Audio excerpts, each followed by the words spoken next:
La semaine passée, j'ai parlé sur quoi j'ai parlé la semaine passée?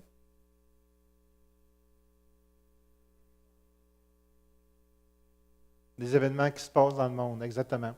Puis là, je veux parler un peu plus sur qu'est-ce que la parole de Dieu nous enseigne sur les signes des derniers temps. Alors, on va voir ça ensemble. Matthieu 16, verset 3 nous dit, « Il y aura de l'orage aujourd'hui, car le ciel est d'un rouge sombre. Vous savez discerner l'aspect du ciel, et vous ne pouvez discerner les signes des temps. » Qu'est-ce que ça nous dit? C'est qu'on devrait, comme chrétiens, être capable de discerner les signes des temps. Savoir qu'il y a quelque chose de spécial qui va se passer et qui se passe déjà. Je ne sais pas si vous le sentez dans votre esprit, mais le monde est en train de changer. Amen? C'est plus la même chose. Le monde a toujours essayé de détruire Israël. Puis, je veux juste vous dire qu'on va le voir tout à l'heure, on fait partie de ce qu'on appelle le judéo-chrétien. On est des chrétiens, mais notre héritage, c'est le peuple juif. Ce n'est pas l'Église catholique, c'est le peuple juif. Alors, il y a une grosse différence. On a le même Nouveau Testament qu'eux autres. La seule chose, c'est qu'ils ont arrêté à Jésus. Pour eux autres, c'est un Messie, c'est-à-dire que ce n'est pas un Messie. Ils attendent l'autre Messie ou, selon eux, le vrai Messie. Mais nous, on sait que Jésus, c'est le vrai Messie. Amen. Parce qu'on a expérimenté la nouvelle naissance. Notre esprit est né de nouveau. Alors, c'est comme il y a une grosse différence entre comprendre ce qui se passe, puis eux ont vraiment une mentalité différente. À l'Holocauste, ils se sont même pas défendus parce qu'ils croyaient que c'était un jugement ou la colère de Dieu. Alors, c'est comme la mentalité est différente. Eux autres, ils subissent. Ça ne veut pas dire qu'il faut combattre, mais c'est comme, il y a une mentalité comme ça, ils ne comprennent pas ce qui leur arrive. Nous, la parole de Dieu nous dit, vous savez discerner l'aspect du ciel. Et on sait qu'il va faire beau demain matin si le soleil est d'une telle couleur. Mais tu ne peux pas discerner les signes. Et on devrait être capable, nous, en tant qu'enfants de Dieu, de discerner. J'espère que vous voulez discerner les signes. Puis c'est pour vous aider à les discerner que je vais vous apporter cet enseignement-là ce matin. Puis possiblement, je n'aurai pas le temps de tout finir parce qu'il y a beaucoup de matériel. Je vais vous présenter un film tantôt sur Israël, la guerre de 6 jours, comment que Dieu agit miraculeusement. C'est comme incroyable ce qui s'est passé. Les signes. Le mot hébreu pour signe est hot, qui se traduit comme signaux. Selon les Écritures, Dieu se sert du soleil, Dieu se sert de la lune, Dieu se sert des étoiles comme signal à l'humanité, selon Genèse 1, 14. Ça, c'est John Hagee qui a écrit ça. C'est un pasteur au Texas, je ne me souviens plus quelle ville, San Antonio. Hein? Puis, c'est ça, il y a une grosse église de plusieurs milliers de personnes. Puis, il a commencé un mouvement pour aider les Juifs. Je pense qu'ils sont au-dessus de 1,5 million dans cette organisation-là, qui soutiennent les Juifs. Il y a un sentiment dans le monde que les choses changent et que Dieu tente de communiquer avec nous d'une manière surnaturelle, a déclaré John Hagee à CBN News. Je crois que dans les 2 prochaines années, nous allons voir quelque chose de spectaculaire se produire au Moyen-Orient, impliquant Israël, qui va changer le cours de l'histoire du Moyen-Orient et qui aura un impact dans le monde entier. Romains 11, 17 nous dit, Israël, c'est comme un olivier auquel Dieu a coupé quelques branches à leur place. Il t'a greffé. On parle ici des chrétiens. Il t'a greffé, toi qui n'es pas juif, comme une branche d'olivier sauvage. Tu profites maintenant aussi de la sève montant de la racine de l'olivier. Verset 20 nous dit, c'est juste, elles ont été coupées parce qu'elles ont manqué de foi, ils n'ont pas cru à Jésus, et tu es à cette place en raison de ta foi. Mais sois pas orgueilleux, fais attention plutôt, car si Dieu n'a pas épargné les Juifs, les branches naturelles, prends garde de peur qu'il ne t'épargne pas non plus. Et je crois qu'on va avoir des jugements sur le peuple juif, mais également sur les chrétiens. Et possiblement, ça va être dans mon autre présentation. Là, je parle plutôt sur les Juifs, aujourd'hui un petit peu sur les chrétiens évangéliques, mais ce n'est pas juste les Juifs qui vont y goûter. Nous autres aussi, on va y goûter. Dieu dit encore qu'il y ait des luminaires dans le ciel pour séparer le jour et la nuit, qu'elles servent à déterminer les fêtes ainsi que les jours et les années du calendrier. En passant, on prend le calendrier juif, pas le calendrier grégorien que nous autres, on connaît. Il y a une grosse différence. Il y a deux façons que les luminaires sont des signes de la magnificence de Dieu. Ça, on regarde toutes les belles planètes. Il y avait une émission l'autre fois qui parlait de la planète Terre. Je pense que la Terre est juste ici. Puis, il montrait les autres planètes dans l'univers. Puis, une des planètes, c'était, mettons, grand comme la ville, ou plutôt la bâtisse ici. C'est grand. Puis, la Terre, comparativement à cette bâtisse ou cette planète, c'est comme la pointe d'un crayon. Peux-tu t'imaginer comment on est petit dans l'univers? Même s'il y en a qui se pensent des big shots, on est petit dans l'univers. Tout petit. Dieu est pas mal plus grand que nous autres. Vous êtes censés le dire Amen. Les corps célestes servent à nous rappeler de l'omnipotence de Dieu. Parfois, elles divergent de son parcours naturel afin de se soumettre à sa volonté divine, comme le soleil s'est arrêté au temps de Josué. On peut retrouver les signes des 4 lunes de sang dans l'historique des Saintes Écritures, ainsi qu'au centre spatial NASA, afin d'explorer la signification des événements. Cela pourrait avoir un impact direct non seulement sur la nation d'Israël, mais possiblement aussi sur l'humanité. Selon beaucoup d'experts dans la parole de Dieu, on arrive dans un temps comme c'est la fin. On ne peut pas dire que ça va arriver, mais il y a des choses qui vont arriver. Puis ce n'est pas toujours des choses nécessairement positives. Parce que regardez, quand on regarde l'aspect, disons, spirituel du monde qui vit sur la terre, d'après vous, c'est quoi votre vision des choses? Tout le monde va à l'église, tout le monde aime le Seigneur, tout le monde... Non? On regarde ce qui se passe dans le monde. C'est de la haine, de la jalousie, comment que je peux tricher, comment que je peux voler, comment que je peux faire mal à mon voisin, comment que je peux obtenir des choses, etc. C'est ça qu'il y a dans le monde aujourd'hui, l'esprit du monde. Oui, Claude? Oui. Rapidement, hein, parce que je n'ai pas beaucoup de temps. 1, 2, merci. Ça va bien. Il y avait 3 voitures qui s'en allaient comme ça, puis moi, je traversais la rue, là, juste parce que j'ai peut-être pris quelques secondes des 3 automobilistes qui étaient là. Toutes les 3 ont baissé leurs fenêtres, là, puis leur figure là, a changé, là, paraît comme des vrais démons. Mon vieux schnook, enlève tout là, toi. J'ai dit, la fin est proche. Elle n'est pas proche juste à cause de ça, mais c'est une des choses. Une démonstration. Amen. Le phénomène des 4 lunes de sang ont eu lieu seulement 3 fois dans les 500 dernières années. Je pense qu'il n'y a personne qui s'en souvient de la première. OK. Jean-Guy n'est plus ici. Et ce, durant les fêtes hébraïques, dont la Pâque juive, ainsi que la fête juive de Sukkot, des cabanes. Sukkot, fête juive rappelant les 40 ans d'Israël dans le désert. À chaque année, il y avait comme une fête de Sukkot, puis ils bâtissaient une petite cabane dans leur cour, les gens allaient vivre dans la cabane. Les 4 lunes de sang décrivent en détail 3 événements historiques et prophétiquement monumentaux. Voici en détail ces 3 événements. En 1492, l'Espagne, il y a eu une tétrade. L'Espagne a expulsé des Juifs. Colomb a également découvert l'Amérique, qui est devenue un refuge sûr pour le peuple juif. Dans chacune de ces lunes de sang, vous avez quelque chose qui commence par une tragédie et qui se termine en triomphe.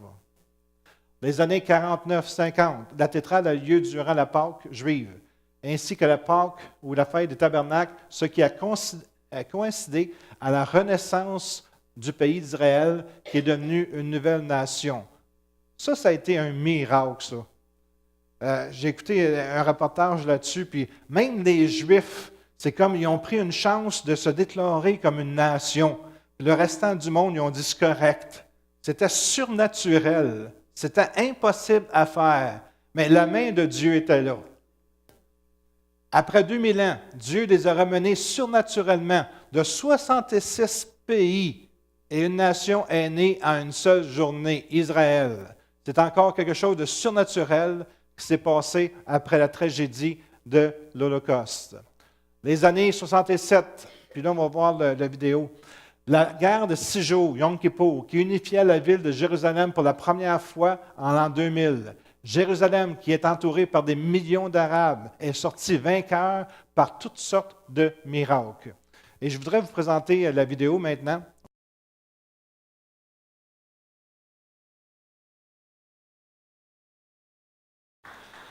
Je ne sais pas si vous avez tous saisi qu'est-ce qu'il y avait dans ce film-là. Premièrement, c'est que Israël est entêté. Il a une tête dure. Il ne veut pas se convertir. Puis, deuxièmement, la grandeur de Dieu quand Dieu est là pour protéger ses enfants. Une guerre comme ça, c'était impossible. Hey, tous les Arabes étaient autour d'eux pour pouvoir les anéantir. Puis, dans la pensée des Arabes, même encore aujourd'hui, c'est qu'on va les écraser, on va les égorger, on va les tuer, on va se débarrasser de ça. Ils ont tout fait pour faire ça. Mais Dieu est avec eux autres. Comme Dieu est avec nous autres aussi. Comme Dieu est avec toi individuellement. Amen. On va juste continuer un petit peu. Alors, la lune de sang de 14 et 15 sont sur le point d'apparaître alors que l'Iran travaille à des armes parce que ce n'est pas encore fini les problèmes d'Israël. Gardez les yeux sur Israël. Puis c'est comme un reflet de l'Église. Qu'est-ce qui arrive à Israël se répercute, merci beaucoup, sur l'Église.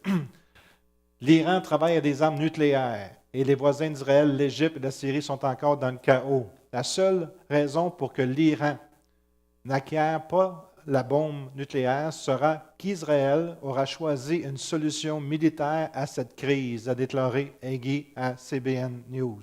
Ça veut dire que quand les Juifs vont savoir que l'Iran possède la bombe nucléaire, la bombe atomique, ils n'attendront pas que l'Iran, parce que eux autres, c'est sûr, l'Iran, quand ils vont l'avoir, ils vont vouloir l'acheter sur Israël. Puis Israël, avec le Mossad, ils ont beaucoup d'espions.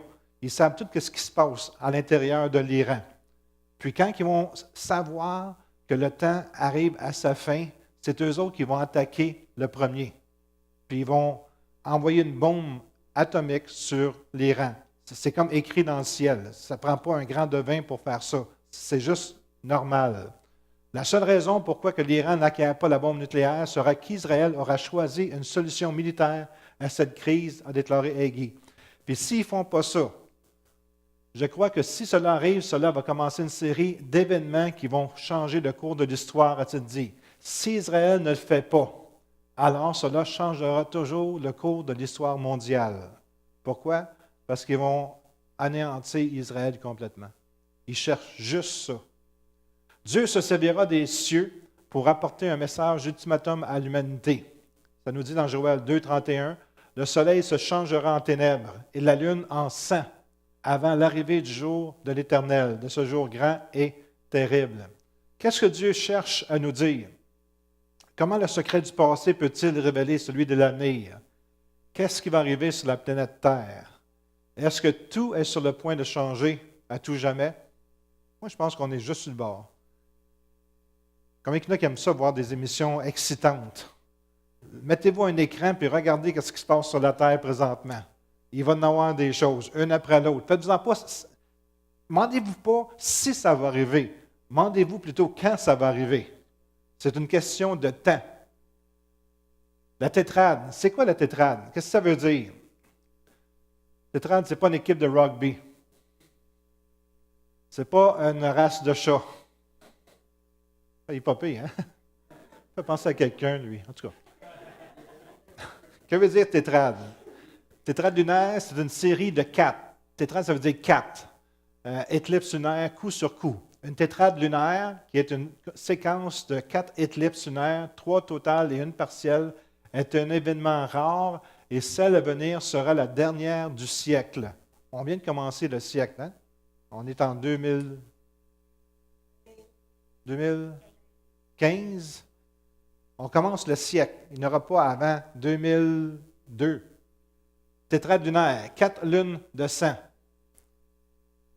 Il y aura des signes dans le ciel et dans la lune et dans les étoiles. Le 15 avril, la première lune de sang, la fête de Pâques juive. Ça, c'est en 2014.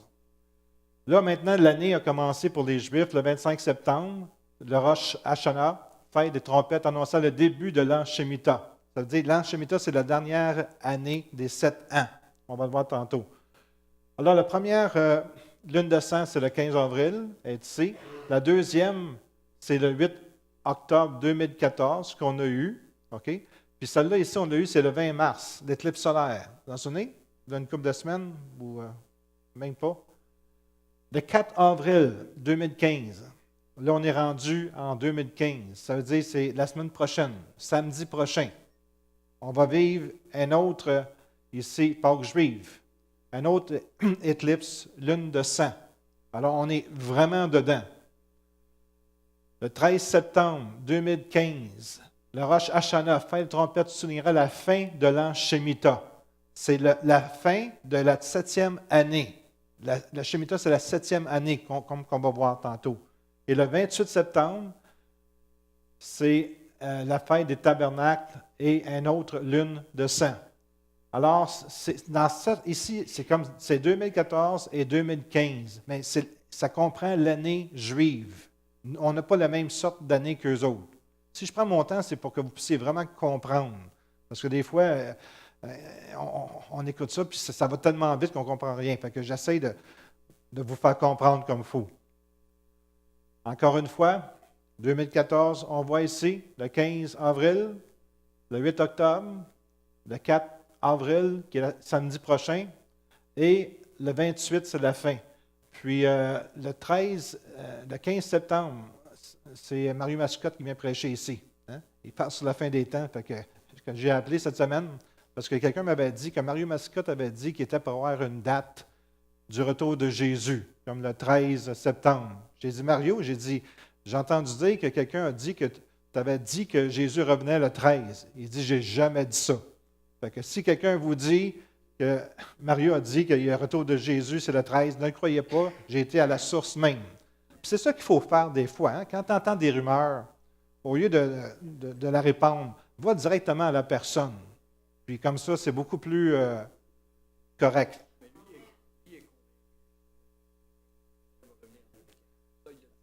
Mais il peut avoir une opinion là-dessus. OK? Il peut avoir une conviction, mais ce n'est pas nécessairement la vérité, comme j'ai parlé la semaine passée. OK. Mais écoute, Jésus peut revenir en 2015. Il y a des chances qu'il revienne en 2015. Mais beaucoup d'autres prédicateurs ont dit des dates aussi. Oui, mais j'ai beaucoup de noms que je vais emmener la prochaine fois. OK, tu vas voir des noms de ceux qui ont dit des choses. Tu dis, ça ne se peut pas qu'ils ont dit ça. OK.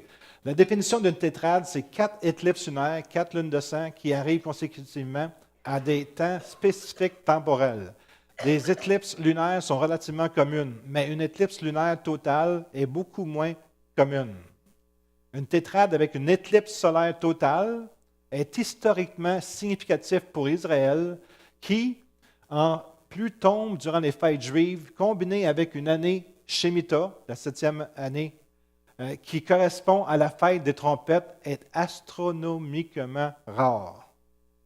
Fait que là, on commence à être dans des choses très, très, très, très rares.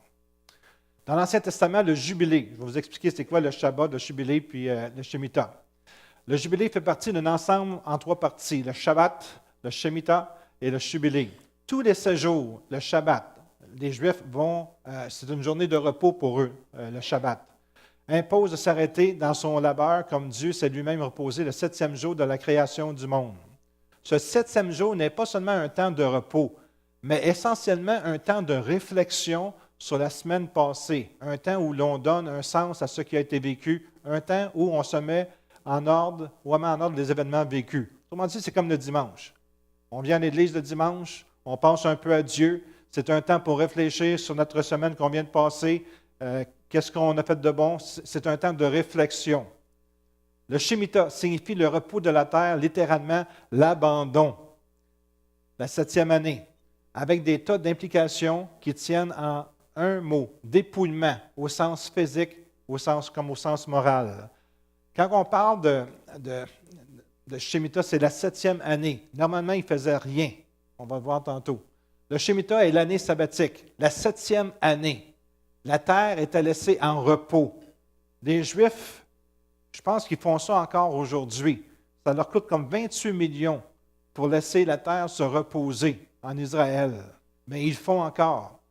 La terre était laissée en repos.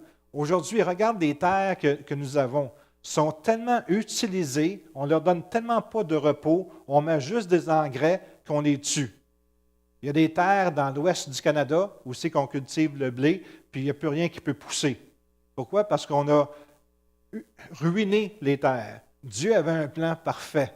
À chaque 7 ans, vous arrêtez, vous ne cultivez pas. La 6e année, il va vous donner plus de nourriture, vous allez en avoir assez pour la 7e année.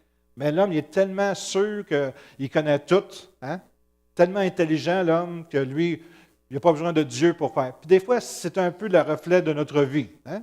Je suis tellement intelligent, je suis tellement sage, je n'ai pas besoin de Dieu. Il faut faire attention à cette réflexion-là. Amen. Faites confiance à Dieu en tout temps. Dieu promettait de faire produire 2 fois plus la 6e année. Les esclaves hébreux étaient libérés, le Shemitah. Si certains désiraient demeurer chez leur maître, ils pouvaient le faire jusqu'à l'année jubilaire où il était irrémédiablement libéré. Ce qui arriva à chaque année du Shemitah. Ça, ce n'est pas le peuple juif, puis je vais en parler un peu plus les prochaines fois pour qu'est-ce qui arrive pour l'Amérique, pour le restant du monde, à part d'Israël. Vous allez voir qu'il y a un parallèle entre les deux. En 1973, la décision de la Cour suprême des États-Unis sur l'avortement résulta dans la mort de 60 millions de bébés avortés. En 1980, Saddam Hussein envahit l'Iran. Ça, c'est quand il y a eu des lunes de sang. Une supernova en 1987, l'explosion d'une étoile qui pouvait être vue à l'œil nu depuis 1604. En 1994, Yasser Arafat a retourné au Moyen-Orient. Un tremblement de terre rare s'est produit en Amérique du Nord. 2001, l'attaque terroriste islamique des Tours jumelles qui fait plus de 3000 victimes américaines. C'est arrivé durant une lune de sang. 2008, l'effondrement du marché boursier avec une perte de 777 points dans une journée. Si vous ne savez pas c'est quoi 777 points, c'est comme ils ont fait de banqueroute quasiment. Un peu plus, tout fermait. L'économie a été vraiment attaquée. Bien que des éclipses lunaires, connues sous le nom de lune rouge sang, se produisent souvent, il est inhabituel d'en avoir 4 se suivre et encore moins habituel de les voir tomber pendant les fêtes juives importantes. Ça, c'est très important, ça ici, pour comprendre ce qui se passe. Je vais le relire. Bien que les éclipses lunaires, connues sous le nom de lune rouge de sang, se produisent souvent, il est inhabituel d'en avoir 4 se suivre et encore moins habituel de les voir tomber pendant les fêtes juives importantes. Et l'histoire a prouvé qu'à chaque fois que cela survient, il se passe quelque chose d'important pour les Juifs, souvent catastrophique. Le Talmud dit, quand la lune s'éclipse, c'est un funeste présage pour Israël. Ce n'est pas une simple tapage médiatique ou une spéculation religieuse. Il y a des faits historiques solides qui prouvent que c'est le cas. Il n'y a eu que 7 tétrades avec des lunes sang qui sont tombées tout à coup pendant des fêtes juives depuis l'an 0, ou plutôt l'an 1. Ça fait longtemps, ça. Et la 8e tétrade a débuté en 2014. 8e, c'est un chiffre biblique, ça veut dire le chiffre de renouvellement, un nouveau commencement. Il va se terminer en 2015. À chaque fois qu'une tétrade se produit, les Juifs ont vu arriver un événement majeur, habituellement une catastrophe, bien qu'on ne puisse le confirmer avant le calendrier de 1492. Chaque tétrade s'est révélée depuis primordial pour la communauté juive et l'histoire juive ne montre que des événements franchement défavorables quand ils se produisent pendant des lunes rouges sang. Et une tétrade est franchement défavorable. L'une d'elles s'est produite en 1492 et c'est à ce moment que les Juifs ont été expulsés d'Espagne. Un autre s'est produit en 1949. juste après qu'Israël soit devenu un État et que les troubles soient devenus endémiques. Un autre est arrivé en 67, pendant laquelle les Juifs ont perdu presque la totalité de la guerre de Yom Kippour, qui reste un événement d'effroi absolument pour eux. Imaginez-vous que vous êtes attaqué par tous vos voisins. Vous restez sur une rue, là, puis toute la ville converge vers vous pour vous faire du mal. C'est un peu ça qui est arrivé en Israël. Moi, je reste à Repentigny. On est peut-être, je ne sais pas, 70 000 personnes. Imagine-toi que les 70 000 personnes, c'est le même contexte, là. Ils sauraient que je suis chrétien évangélique, que j'aime Dieu, puis les autres sont contre ça, puis ils voudraient m'anéantir, me détruire, etc. C'est exactement la même chose. Et la prochaine qui a démarré le 15 avril 2014 se produit dans un contexte de bouleversement mondial causé par la communauté juive. Le monde déteste les Juifs. Ils haïssent les Juifs, le monde. Voici une ligne de sang. C'est pour vous expliquer comment que ça arrive. C'est quand la Terre s'interpose entre le Soleil et la Lune. Et le Soleil brille à travers l'atmosphère de la Terre en jetant sur la Lune une ombre rouge. Et la Lune semble rouge. Ça ici, c'est le Soleil. Il n'est pas tout à fait rond, en tout cas. Ça, c'est la Terre ici. Ça, c'est la Lune. Voyez-vous, elle s'en vient comme ça.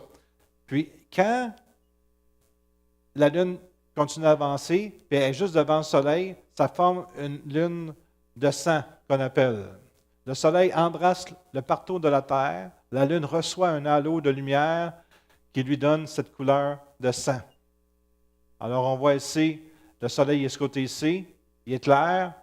Ici, on ne peut pas voir la Lune de sang, mais ce côté-là peuvent la voir. C'est encore le trajet ici, la Lune qui s'en vient comme ça, pouf, puis elle passe devant la Terre, et le Soleil est de l'autre côté, et ça fait une lune de sang. Je ferai paraître des prodiges dans les cieux et sur la terre, du sang et du feu, des colonnes de fumée. Le soleil se changera en ténèbres et la lune en sang, avant l'arrivée du jour de l'Éternel, de ce jour grand et terrible. C'est différent, on peut peut-être le lire, c'est Dieu dit qu'il y a des luminaires dans l'étendue des cieux pour séparer le jour avec la nuit et qui servent de signe pour les saisons et pour les jours et pour les années. Dans Genèse 1,14 encore une fois. Voici les fêtes de l'Éternel, les saintes convocations que vous publierez à leur temps fixé. Puis encore ici, on voit les différentes lunes de sang, etc. C'est un tableau des éclipses.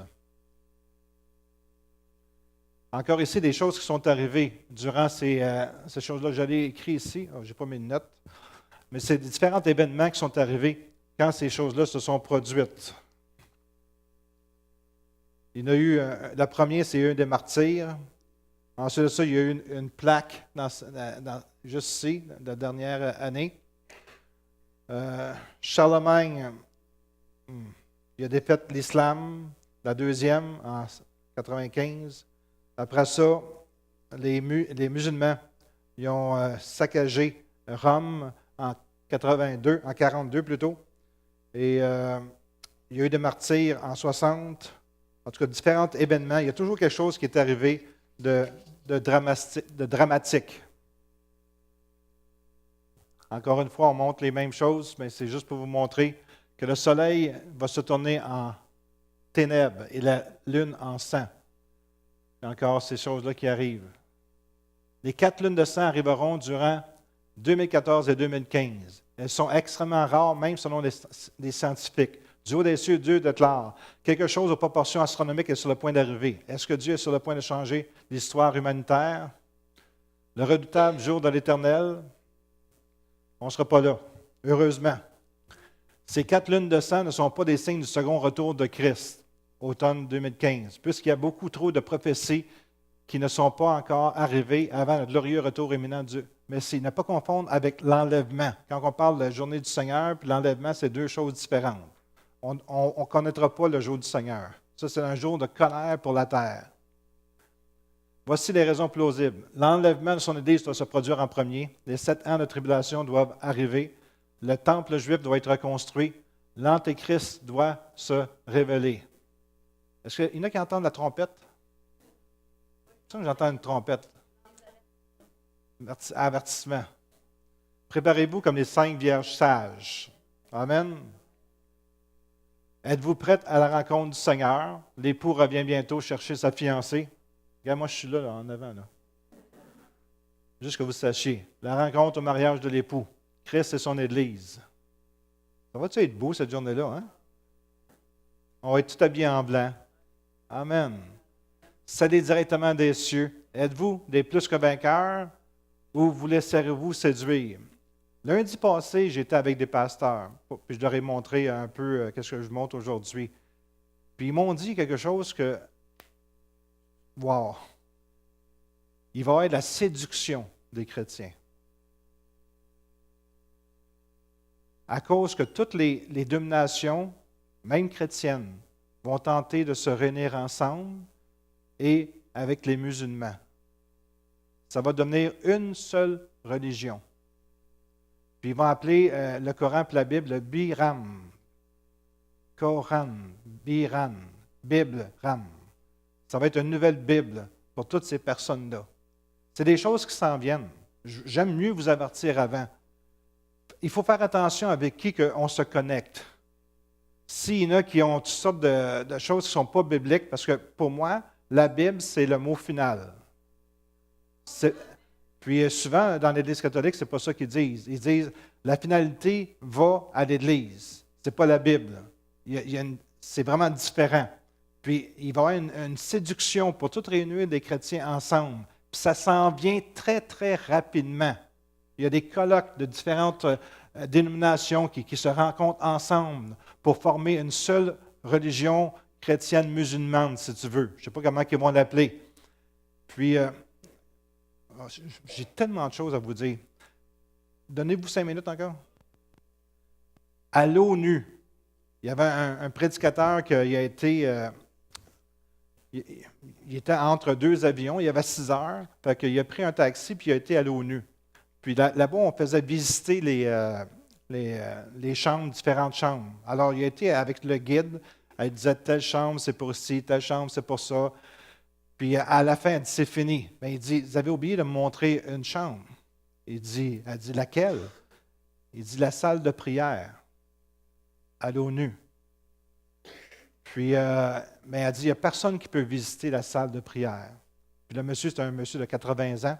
Il dit, bien, moi, je viens de l'Angleterre. J'ai fait tout ce voyage-là juste pour venir voir ça. Elle dit, je suis désolé, je ne peux pas. Puis il a insisté, puis il a dit, mais en tout cas, va voir le garde. Fait qu'il a été voir le garde. Il mesurait 7 pieds 4 avec 2 guns.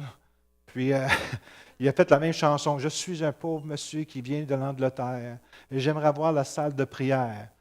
Puis il dit, on n'a pas de doigt. Hein? Combien de temps tu vas rester? Juste 2 minutes. Il dit, correct. Fait qu'il a ouvert la salle de prière. Il a ouvert. Puis dans la salle de prière, le Dieu de l'ONU était là. Parce que le fondateur de l'ONU, il a dit, pour que toutes les religions puissent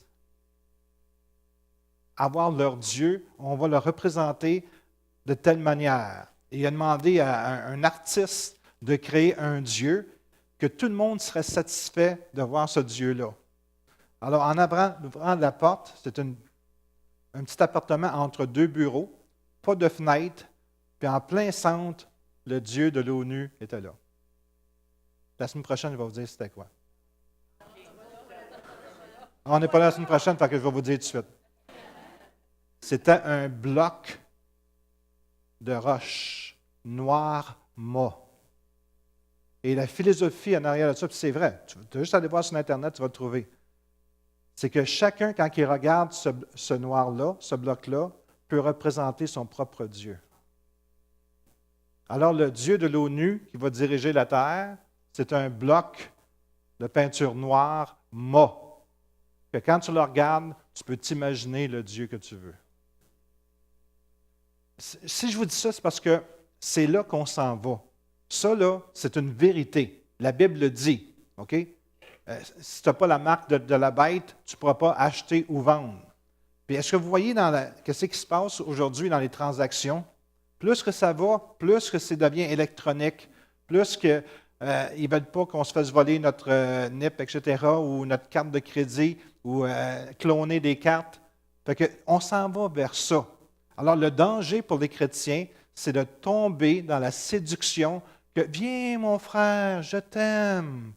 On a le même Dieu, le Dieu d'Abraham. On va s'unir ensemble. » C'est la séduction qui va venir sur notre terre pour les chrétiens. Ça, il faut faire attention à ça. Là, vous êtes avertis, là. Hein? Êtes-vous prêts à rencontrer le Seigneur des Seigneurs? Faites-vous partie des moissonneurs des derniers temps? Réveillez-vous, réveillez-vous. Nous vivons présentement dans un temps de grâce, mais ce temps tire à sa fin. Quand ces choses commenceront à arriver, redressez-vous et levez vos têtes, parce que votre délivrance est proche. Temps de délivrance pour le croyant. Le Seigneur m'élève au-dessus de mes adversaires. L'Éternel est pour moi, je ne crains rien. Que peuvent me faire des hommes? C'est-tu un beau lion, ça? Hein? Robert, veux-tu venir, s'il vous plaît? Amen. J'ai fini cette présentation-là. Possiblement, je vais parler sur les chrétiens, qu'est-ce qui va arriver aux chrétiens. Là, j'ai parlé surtout sur les Juifs. Mais il y a des choses également qui sont en branle, puis je vais peut-être terminer avec ça la prochaine fois. Mais juste avant qu'on termine, le Seigneur m'a mis à cœur quelque chose. Quand j'étais à la maison, puis je priais cette semaine, ça n'a pas vraiment un rapport avec ce que j'ai parlé aujourd'hui, mais je pense que c'est important qu'on puisse en parler. C'est le pardon. Mais ce n'est pas juste le pardon. Le Seigneur m'a parlé spécifiquement sur quelque chose. C'est de se pardonner. Des fois, pardonner les autres, c'est bien. On peut pardonner quelqu'un qui nous a fait du mal. Mais des fois, nous autres même, on peut prendre des mauvaises décisions. On peut faire des sottises. On peut faire des stupidités. Puis des fois, on a de la difficulté à se pardonner. Le Seigneur, il dit, parle à mon peuple ce matin et dis-leur qu'il faut qu'ils se pardonnent. Parce que Dieu, c'est un Dieu extraordinaire. Puis nous autres, on ne comprend pas toujours la philosophie ou comment que Dieu fonctionne. Puis on va là, puis moi, ça m'est déjà arrivé. C'est comme j'avais fait une stupidité, puis je n'arrivais pas à me pardonner. Je suis donc stupide d'avoir fait ça. Pourquoi j'ai fait ça, etc. Puis ça dure longtemps, ça dure longtemps. Puis là, j'ai eu comme une révélation de la part du Seigneur. Hey, pardonne-nous nos offenses, comme nous autres, on pardonne. Puis souvent, on le met pour les autres personnes. Mais Dieu veut qu'on se pardonne. Parce que si on se pardonne, Dieu va être capable d'amener sa bénédiction sur nous. Pardonne-moi, Seigneur, la manière que moi je pardonne. Parce que si je ne me pardonne pas, je ne suis pas pardonné. Et c'est très fort ce que je vous dis ce matin-là. On doit se pardonner. Se pardonner pour les stupidités qu'on a faites. Moi, écoutez, j'ai 65 ans.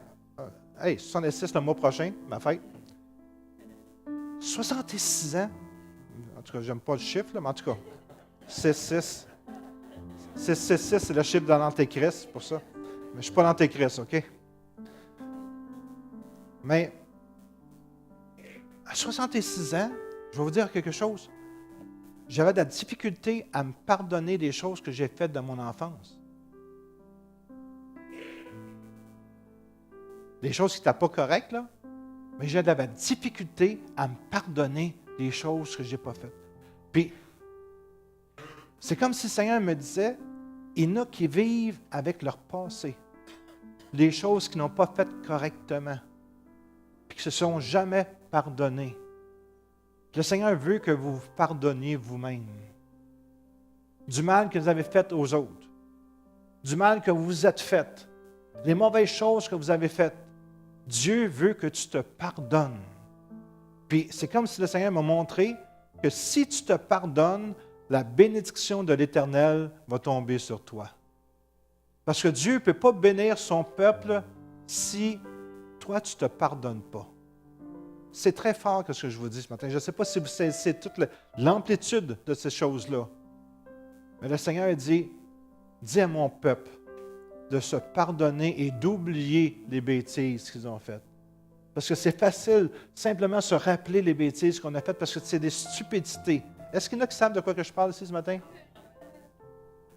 Le Seigneur veut te pardonner. Des choses atroces, des choses affreuses, des choses terribles que tu as faites. Tu dois te pardonner. Parce qu'on dirait que c'est difficile pour Dieu de te bénir si tu ne pardonnes pas. Mais la minute que tu te pardonnes, sais-tu qu'est-ce que tu dis? Tu dis, Dieu, tu es bien plus grand que moi. Je ne comprends pas, mais je vais me pardonner parce que tu me le demandes de me pardonner. Parce que, en dedans de nous autres, quand on se pardonne, ça l'ouvre un tas de choses pour notre vie. La voie de bénédiction pour toi. Je vous dis, quand je l'ai faite, là, j'étais comme heureux. Puis je savais que Dieu voulait me bénir. Puis il y a une bénédiction pour vous. Est-ce qu'il y a des gens ce matin? On va baisser nos têtes, s'il vous plaît. Je pense que c'est un moment très important pour plusieurs personnes.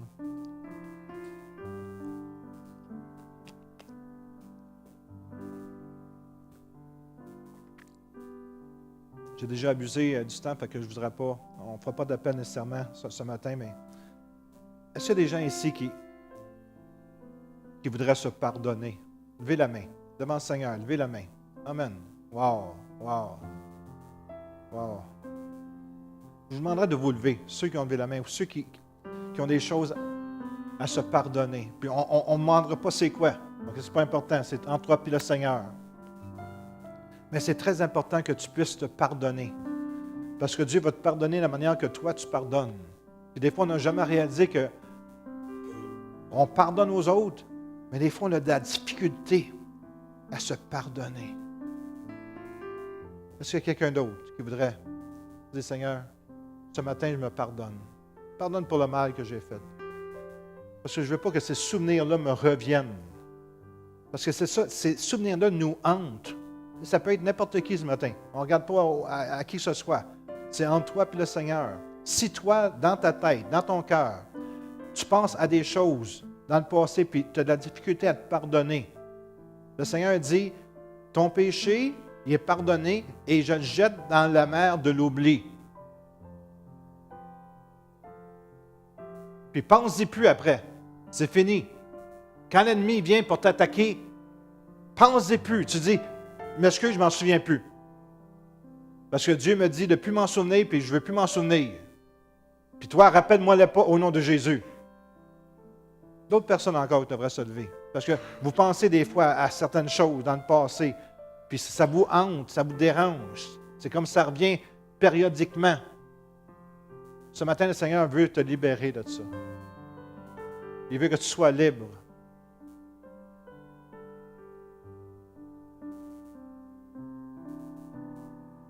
Répétez après moi.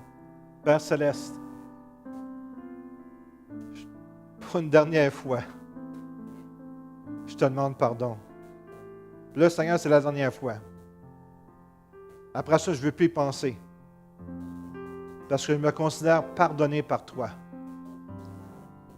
Et il n'y a pas un péché trop grand, trop immense, que tu ne peux pardonner. Et Seigneur, je te demande pardon d'avoir laissé cette mémoire me ramener ces choses que tu m'as déjà pardonné dans le passé. Peut-être, Seigneur, je ne réalisais pas ou je ne pensais pas que tu étais assez grand pour le pardonner complètement. Mais ce matin, Seigneur, je te remercie de me pardonner. Et je te prie, Seigneur, d'effacer toute mémoire négative de ces actions passées. Le sang de Jésus me lave de tout péché. Et je suis blanc comme neige ce matin. Et Satan, tu n'as aucun droit de me ramener à la mémoire ces pensées. Elles sont effacées maintenant. Au nom de Jésus-Christ. Amen. Amen. Amen. Amen. Amen. On va se lever tout le monde ensemble. On va terminer en prière. Demander à Pasteur Louise de venir en avant avec un micro. Puis, vu que je l'emmène avec moi quand je vais être parti, puis elle va vous manquer pendant 2 semaines. On vous aime, hein? Quand on voyage, on regarde toujours l'assemblée le dimanche matin. Tellement qu'on vous aime. On est une famille. Amen. Une belle Père famille. Céleste, oui, une belle famille. Père Céleste, accompagne-nous à la maison, Seigneur. Que, aussi, comme le pasteur a dit, que jamais plus les mêmes personnes. Oubliant ce qui est passé. Il faut oublier. Et regardant les yeux fixés vers le but. Fixés vers toi, Seigneur. Une nouvelle marche avec toi, Seigneur. Chaque jour suffit sa peine. Et aujourd'hui, c'est la seule journée qu'on a qui nous appartient, Seigneur. Yes. Qu'on la vive pleinement avec toi et en toi, Seigneur. Tu nous guides, tu bénis chaque personne ici, Seigneur. Au-delà des espérances, Seigneur. Oh Dieu, nouvelle vie avec toi, en toi. Au nom de Jésus, Seigneur. Pardonnez, lavez de tous nos péchés. On est blanc comme la neige. Et on peut sourire parce qu'on est blanc comme la neige. Amen. Merci, Seigneur, pour on n'est pas seul. Juste en terminant, il y a plein de personnes que vous connaissez, vos amis, votre famille, qui ne connaissent pas Jésus. Quand l'Église va être enlevée, ces personnes-là, possiblement, vont rester sur la terre. S'il vous plaît, parlez-leur. Parce que je ne crois pas qu'il reste grand temps avant que Jésus revienne. On va continuer à vivre comme si on aurait 100 ans à vivre. On va se préparer comme si Jésus reviendrait demain. Alors, priez pour eux autres. Ayez une vie de prière, une vie de proximité avec votre Sauveur. Écoutez ce qu'il vous dit. Soyez obéissants. Amen. Puis Que le Seigneur... invite-les à l'Église. Dimanche Amen. prochain, Amen. c'est Pâques. Il y a beaucoup de gens qui viennent à l'Église à Noël et à Pâques. Alors, profitez-en des invités.